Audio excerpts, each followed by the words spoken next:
Hola chicos del bachillerato, mi nombre es Walter Vega y el día de hoy vamos a estar resolviendo un problema del paper 2, pero donde se unen dos teorías, la teoría de la refracción de la luz y también de física térmica. Así que veamos qué es lo que nos dice aquí. Nos dice así, hay un gran cubo de hielo, un rayo de luz incide desde el vacío formando un ángulo de 46 grados con la normal a una superficie del cubo. El rayo de luz es paralelo al plano de uno de los lados del cubo. Bien. El ángulo de refracción dentro del cubo es de 33 grados. Parte número uno. Calcule la velocidad de la luz en el interior del cubo. Muy bien. La velocidad de la luz. Para eso nosotros vamos a analizar las características que tiene cada uno de ellos. Primero, tenemos aquí un material que le hemos llamado hielo y ese material lo estoy pintando aquí de amarillo. Muy bien. Entonces, la parte externa es el vacío. Y algo que no debes olvidar es que el vacío tiene un índice de refracción. Su índice de refracción del vacío es 1. Este es el índice de refracción del vacío. Pero los materiales, como el caso del hielo, tienen otro índice de refracción diferente que en el vacío. Ahora, nos dicen de que aquí hay un rayo. Entonces nosotros vamos a dibujar aquí ese rayo y ese rayo lo vamos a dibujar así. Este rayo está viniendo desde el vacío. Y al momento de venir desde el vacío, él va a estar llegando a este punto y cuando llega, sufre una refracción. Y en esta refracción, él va a pasar a través de este medio. Entonces, en primera instancia, no debemos olvidar de que el rayo de luz tiene una velocidad y su velocidad le vamos a llamar velocidad c, la velocidad de la luz. A esto le llamamos la velocidad 1 con que va a ingresar y esto debe ser igual a la velocidad c. Pero cuando él ingresa, él va a tener otra velocidad y a esta velocidad le vamos a llamar velocidad 2. Y la pregunta es, ¿cuánto vale esta velocidad en el interior del cubo? Esta velocidad, en primer lugar, hay que preguntarnos, ¿esta velocidad será mayor o menor que la velocidad de la luz? Y si fuera así, ¿por qué? Entonces, antes de aplicar la fórmula, hay que contestar eso. En este símil, en este ejemplo que es similar a lo que vamos a tener aquí, vamos a explicar esta relación. Primero, cuando vamos a hablar de vacío, voy a suponer de que simplemente aquí tenemos agua. Ya solamente vamos a ver una similitud.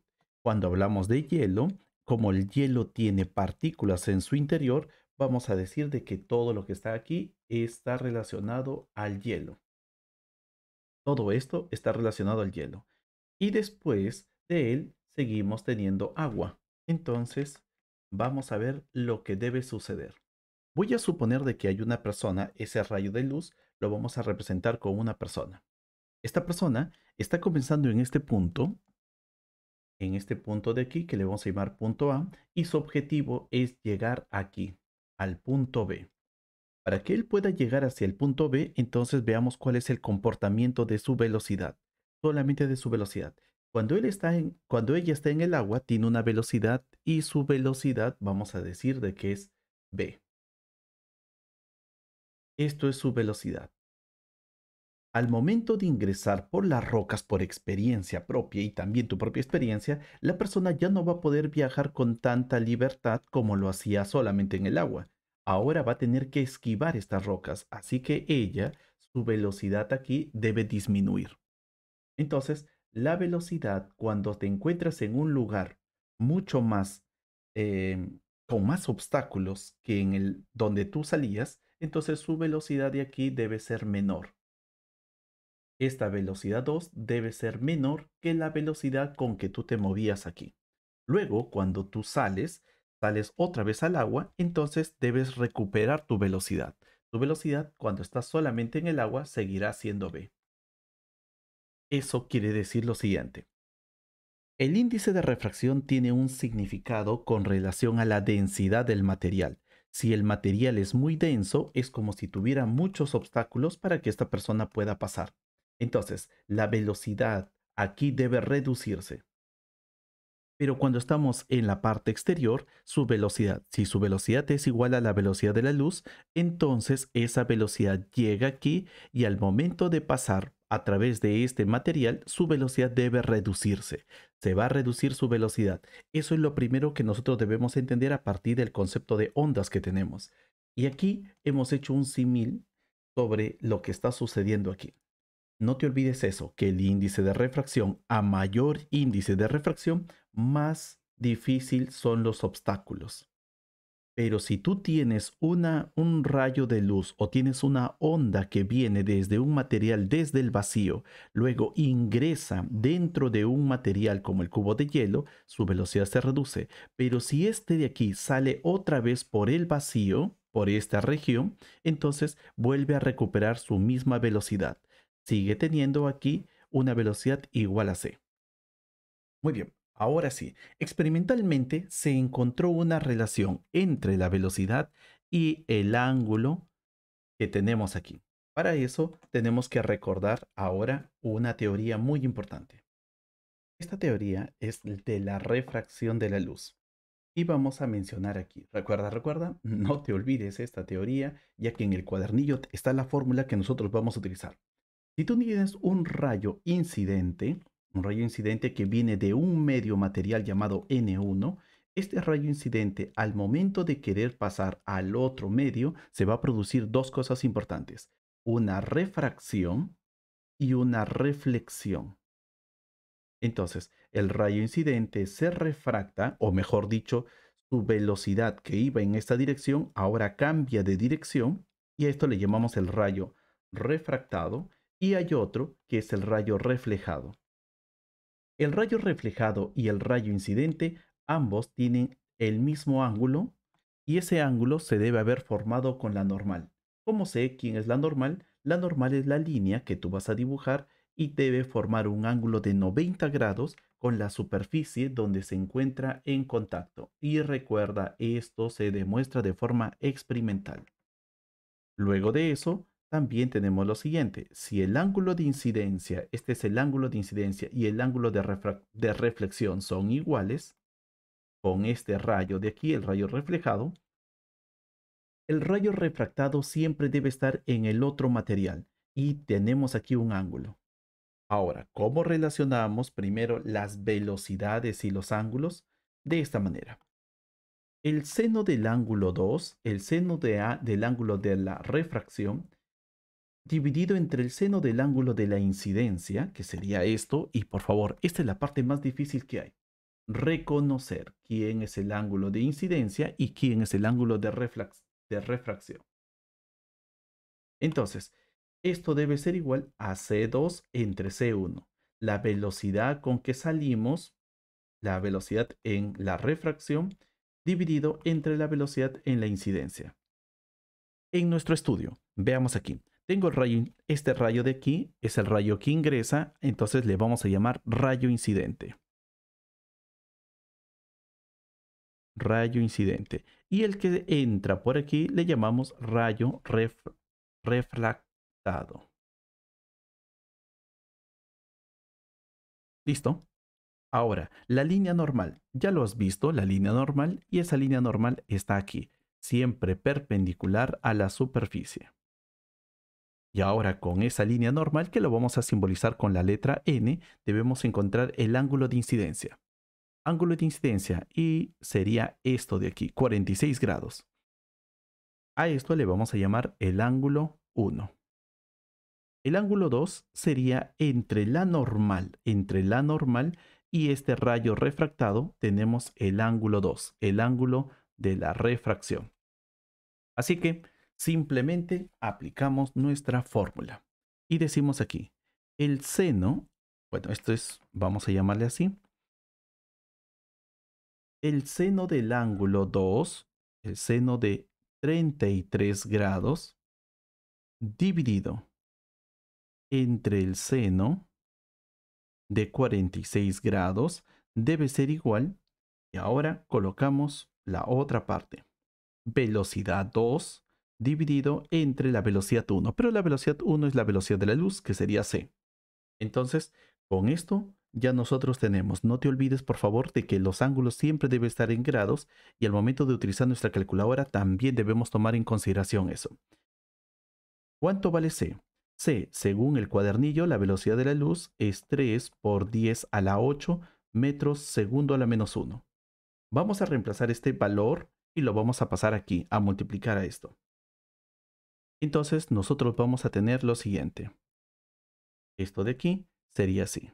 Colocamos aquí, multiplicado por 3 por 10 a la 8 y ya estaría nuestra solución para este problema.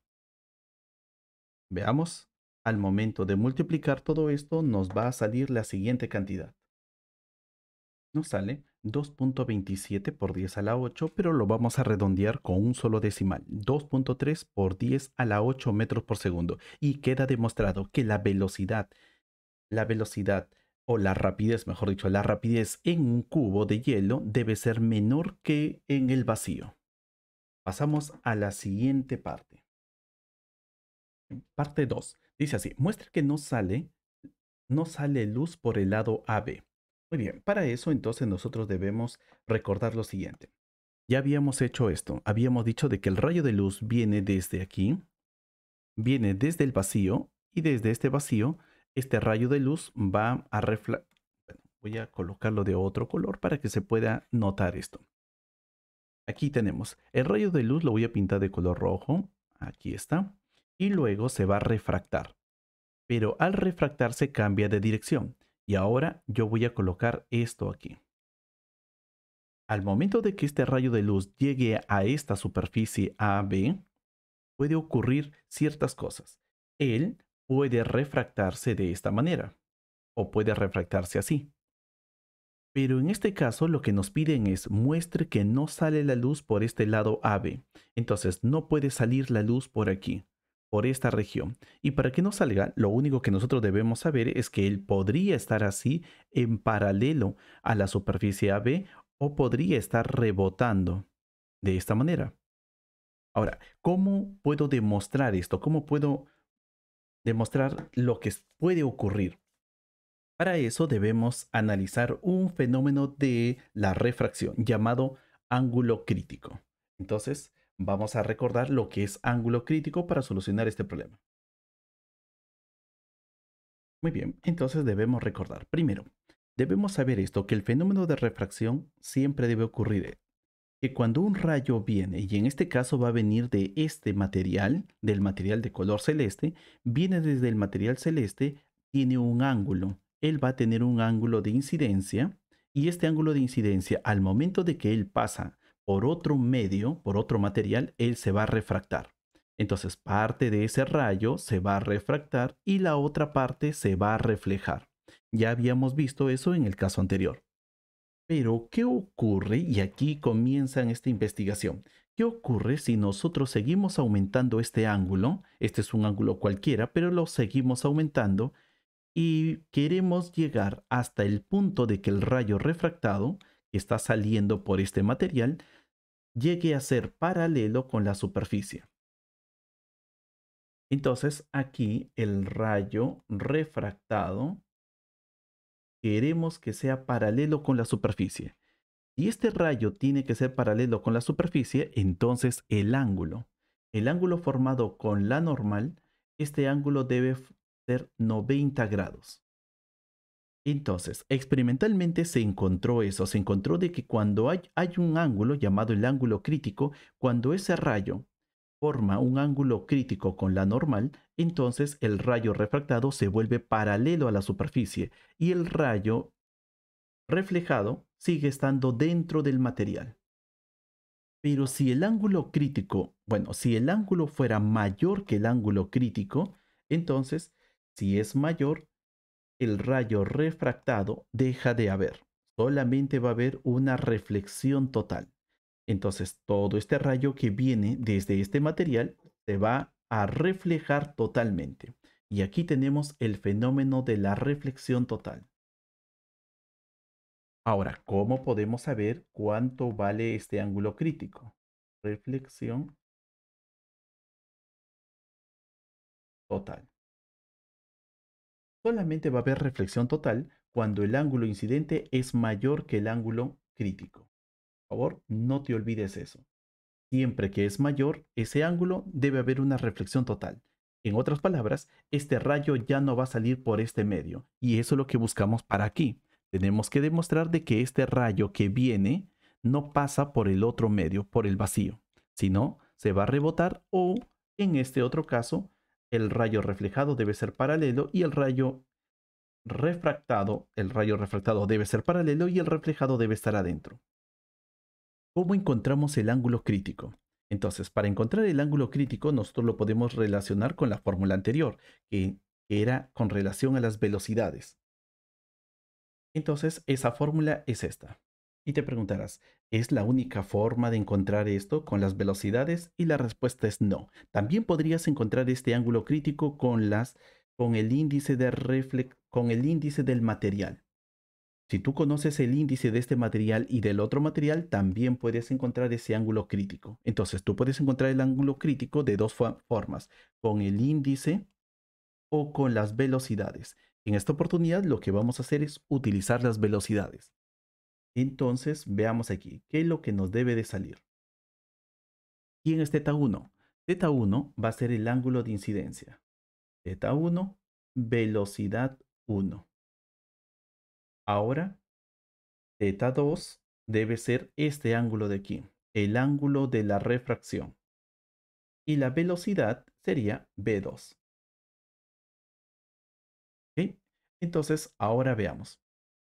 Vamos a colocar en nuestro problema, colocamos eso. Arriba sería el seno de 90 grados dividido entre el seno del ángulo crítico. Esto es igual a C2, que sería la velocidad de 2, dividido entre V1. Muy bien. Entonces, ahora de esta fórmula nosotros vamos a encontrar el ángulo crítico. Y lo voy a colocar por aquí. Y vamos a decir así. El seno del ángulo crítico, bueno, y abajo nada más, voy a colocar este seno, lo voy a pasar al otro lado, esta velocidad 1 lo paso por aquí y la velocidad 2 lo paso por aquí. Seno de 90, no te olvides que el seno de 90 es 1. Entonces, esto de aquí debe ser 1. Y lo que nosotros vamos a tener es esto, velocidad 1 entre velocidad 2 debe ser igual al seno del ángulo crítico. Y si tú quieres encontrar solamente el ángulo crítico, entonces debes utilizar tu calculadora y en esa calculadora vas a utilizar esta fórmula. El ángulo crítico debe ser igual al seno a la menos 1 de la división de la velocidad 1 entre velocidad 2. Y ya tendrías entonces tu fórmula para poder encontrar ese ángulo crítico. Ahora sí, con esto de aquí vamos a solucionar el problema y ver que si nosotros tenemos que este ángulo formado de aquí es mayor que el ángulo crítico, entonces decimos de que hay una reflexión total. Solo si el ángulo que va a formar este rayo con la normal es mayor que el ángulo crítico. Muy bien, vamos a agrandar entonces la imagen y a buscar la demostración. Y ahora sí, ahora en nuestra imagen nosotros vamos a indicar aquí lo siguiente. Número 1, ya sabemos de que la velocidad con que él viene, esta velocidad es igual a c. Esto es igual a c. Mientras que cuando ingresa en el hielo, su velocidad es 2.3 por 10 a la 8. Entonces, la velocidad en esta parte, vamos a llamarle así, la velocidad vale 2.3 por 10 a la 8. Lo voy a colocar aquí. 2.3 por 10 a la 8 metros segundo a la menos 1. Entonces, vamos a ver aquí lo siguiente. Ya sabemos cuánto valen las velocidades, pero quiero saber para el caso de los ángulos. Entonces, veamos. Si este es el rayo que viene y va a ser el nuevo rayo incidente sobre esta superficie, no debemos olvidar que en esta superficie de aquí hay dos medios materiales. Y como hay dos medios materiales, entonces voy a dibujar aquí la normal, la línea normal. Aquí está la línea normal. Y esa línea normal le vamos a llamar n. Lo que nosotros vamos a buscar es el ángulo crítico. ¿Cuánto tiene este ángulo? Y para eso vamos a utilizar un poco de geometría. Si esto de aquí vale 33, entonces este ángulo de aquí, como es un ángulo recto, esto debe ser 57. A ver, serían 10, va 1, 90. Exacto. 57 grados. Pero aquí también tenemos un triángulo rectángulo. Y como tenemos un triángulo rectángulo, podemos decir de que este ángulo vale 33. Y como la normal siempre forma 90 grados con esta superficie de color amarillo, forma 90 grados, este ángulo que nosotros tenemos debe ser 57 grados. Ahora sí, esto vale 57 grados. Si el ángulo, si el ángulo crítico, si el ángulo crítico que sacamos aquí es menor que este ángulo, entonces decimos de que hay una reflexión total. Recuerda de que el ángulo, si este ángulo es mayor que el ángulo crítico, entonces hay una reflexión total. Si este ángulo de aquí es igual a este ángulo, entonces parte se refleja y parte va en paralelo a la superficie. Pero si este ángulo es menor que el ángulo crítico, entonces lo que va a haber es una refracción también aquí.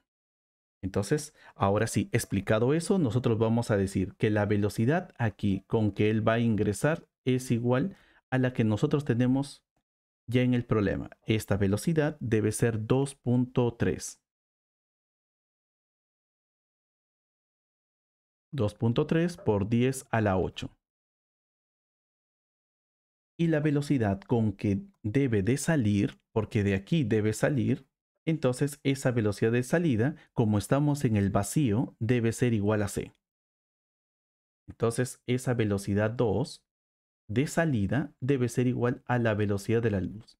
3 por 10 a la 8 metros segundo a la menos 1. Reemplazamos. Entonces, esto es lo posible que puede estar ocurriendo. Vamos a encontrar entonces ahora el ángulo crítico. Bien, con estos datos vamos a decir así, calculando el ángulo crítico.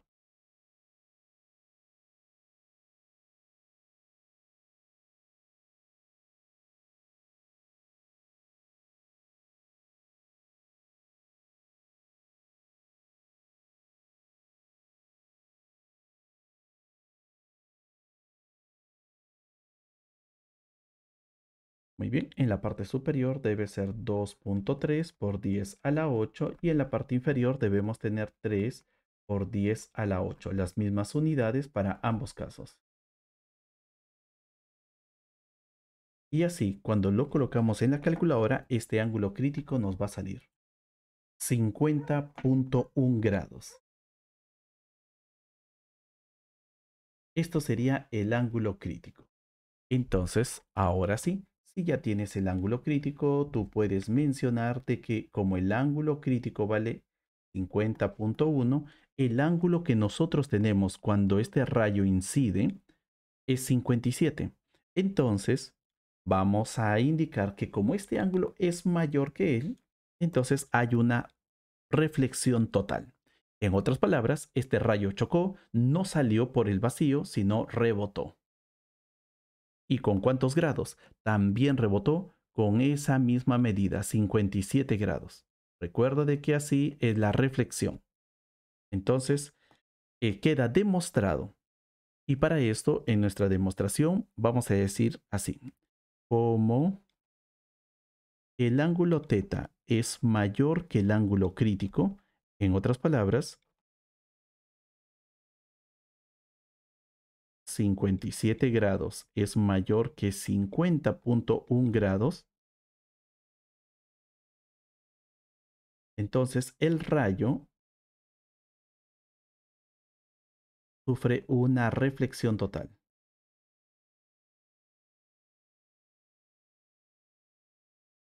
¿Listo? Solucionado. Hemos mostrado que el rayo no sale, solamente se refleja totalmente. Bien, pasamos entonces a la parte siguiente. Dice así, dibuje aproximadamente sobre el diagrama el camino posterior del rayo de luz. Bueno, este problema ya es más sencillo porque nosotros sabemos qué es lo que está sucediendo con respecto a los problemas anteriores. Entonces agarramos y decimos así, tengo un rayo que viene, incide sobre este material y luego de incidir se refracta con 33 grados, llega hasta aquí y luego sufre una reflexión total de esta forma y obviamente que cuando él va a pasar a través de este material. Al momento de pasar a través de este material, tenemos que ver si hay una reflexión total o bien hay una refracción. Para eso, no te olvides que el ángulo crítico entre el material de hielo y el vacío, siempre entre ellos dos, debe ser un ángulo de 50.1 grados. Y veamos. Entonces, hasta aquí vamos a dibujar nuestras líneas. Esta es la línea normal. Y por aquí también tienes una línea normal. Lo voy a pintar de color azul para notar la diferencia. Cada lugar donde va a haber ese rebote debemos dibujar esas líneas normales. Entonces aquí será esto. Listo. Entonces veamos aquí. No debemos olvidar, nota importante, el ángulo crítico. Cuando el rayo de luz pasa del hielo al vacío, su ángulo crítico debe ser 50.1 grados. Menores que él, hay una refracción. Mayores que él, hay una reflexión total. Entonces, en este caso, como el ángulo de aquí valía 57 grados, existe una reflexión total. Y el ángulo de la reflexión también vale 57 grados. Así que estamos por aquí. Pero entre esta línea normal y el ángulo que viene de la línea normal, este ángulo de aquí, si observamos, tenemos aquí un pequeño triángulo rectángulo. Entre esta línea normal y esta línea normal forman 90 grados. 57, este ángulo vale 33. Y que habíamos dicho, si es que el ángulo formado entre la normal y el rayo que se encuentra dentro del hielo es menor que 50.1, si es menor, debe haber una refracción. Entonces él va a refractarse y debe salir de esta manera.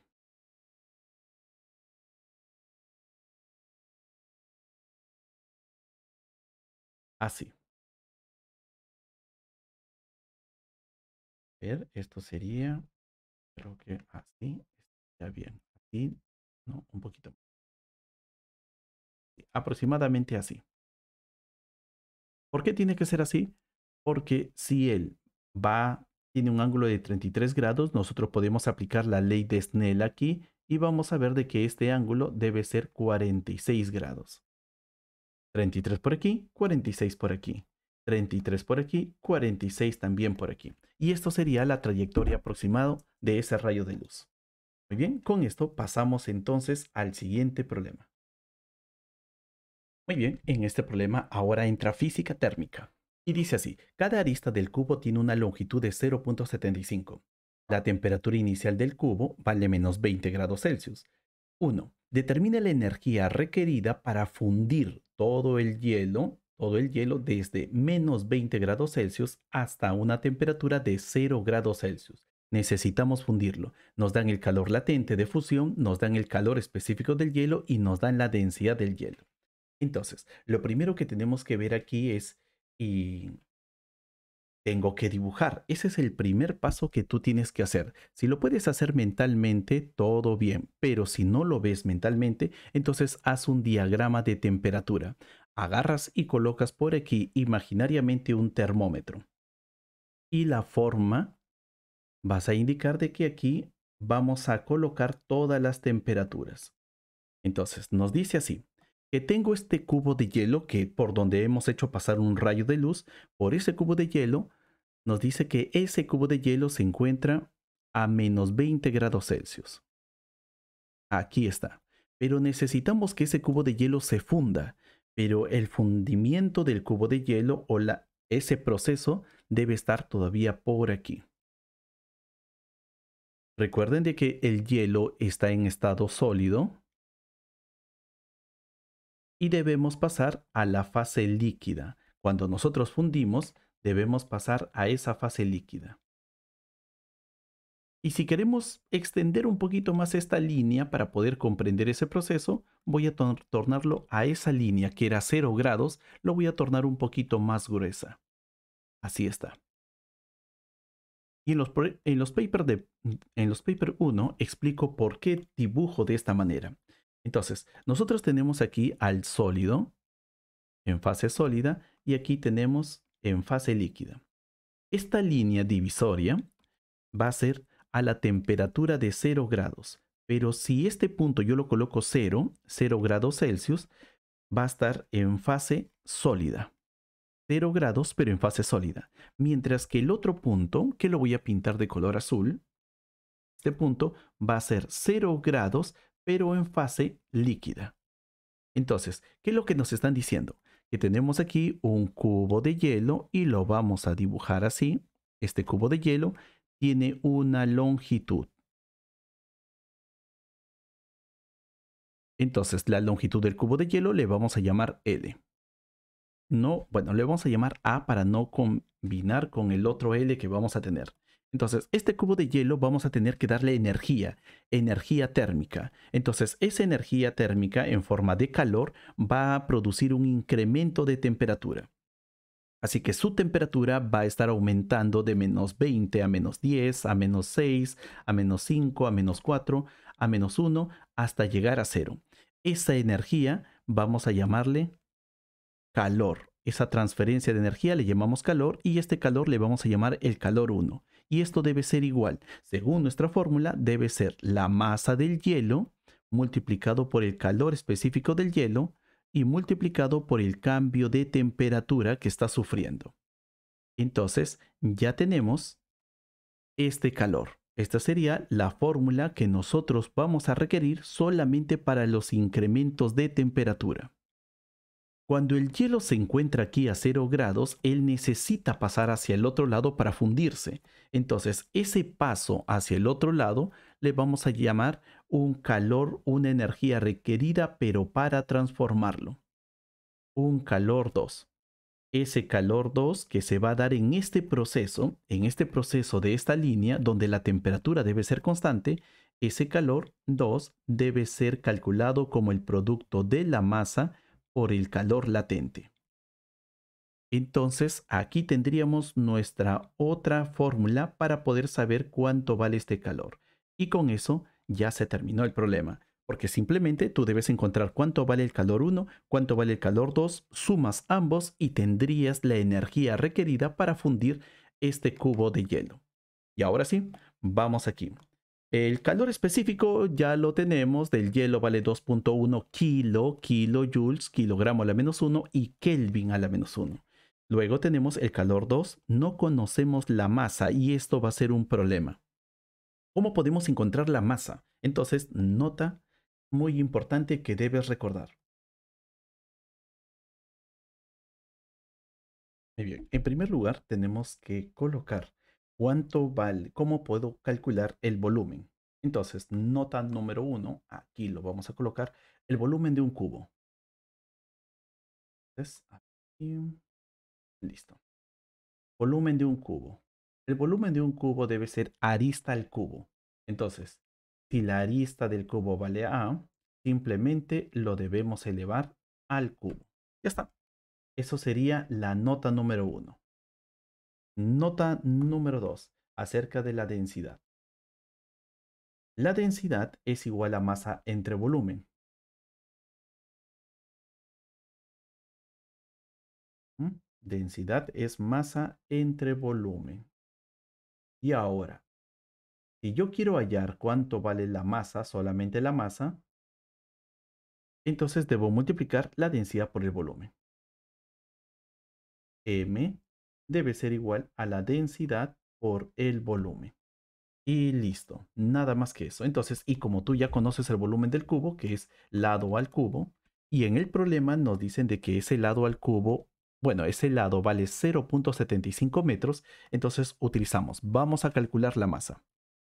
La masa debe ser igual a la densidad, que vale 920, que eso nos dan como dato kilogramo metro a la menos 3, multiplicado por el volumen, que sería 0.75 metros elevado al cubo. Y esto nos va a dar el siguiente valor de la masa: 388 kilogramos. Y ahora sí, con eso vamos al paso número 3. Debemos calcular cuánto vale toda esa energía.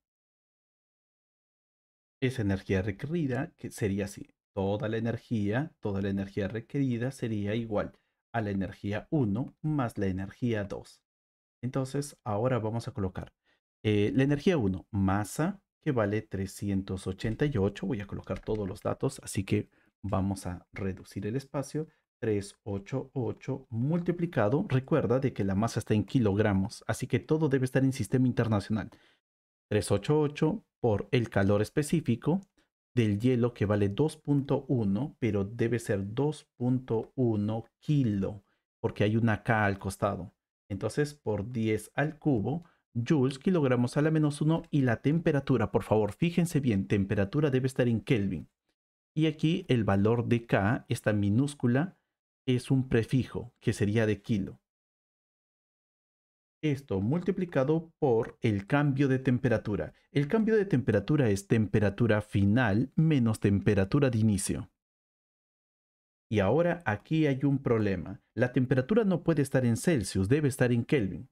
Ahora sí, nota importante. Siguiente nota, la nota número 3, que nos dice así: todo cambio de temperatura siempre es temperatura final menos temperatura de inicio. Ahora, siguiente parte. Si nosotros sabemos de que la temperatura final menos la temperatura de inicio es el cambio de temperatura, también podemos decir de que la temperatura en Kelvin debe ser igual a la temperatura en Celsius más 273. Pero esto, pongamos el cambio de temperatura, y esto va a ser una consecuencia. El cambio de temperatura en Kelvin debe ser igual al cambio de temperatura en Celsius. Esto es como consecuencia. Entonces, aunque tú le sumes 273 a esta temperatura y le sumes también a él 273, pero esa diferencia que tú vas a hacer siempre te debe salir lo mismo. Si aquí la diferencia o el cambio es 20 grados, porque ese es el cambio, entonces en Kelvin también debe seguir siendo 20 grados. Así que en vez de estar colocando 273 más esto o 0 más 273, solamente colocamos 20 Kelvin, más el calor 2. Y el calor 2 sería la masa, que vale 388, multiplicado por el L. Pero el L es el calor latente. Ese calor latente también tiene kilojoules, y ese K debe estar aquí. Serían entonces 330 por 10 al cubo. Muy bien, vamos a multiplicar y encontrar cuánto vale esa energía requerida. Nos sale 1.4 por 10 a la 8 joules. Bien, esto sería entonces la solución para la energía requerida. Pasamos a la siguiente y final pregunta. En esta pregunta nos dice así: resume la diferencia entre la estructura molecular de un sólido y de un líquido. Entonces, para responder esa pregunta, nosotros debemos recordar un sólido. ¿Sí? Un sólido tiene partículas, pero estas partículas tienen un enlace entre ellos. Esos enlaces son tan fuertes que hacen de que estas partículas no se puedan mover. Esto es en el caso de los sólidos. Esto va a generar de que la estructura del sólido sea regular. Mientras que en los líquidos, los enlaces entre las partículas se pueden romper y también se pueden estar regenerando, por decirlo así. Entonces, esto produce de que el líquido sea más flexible y que las partículas puedan moverse en su interior. Entonces, lo que nosotros podríamos escribir aquí sería esto.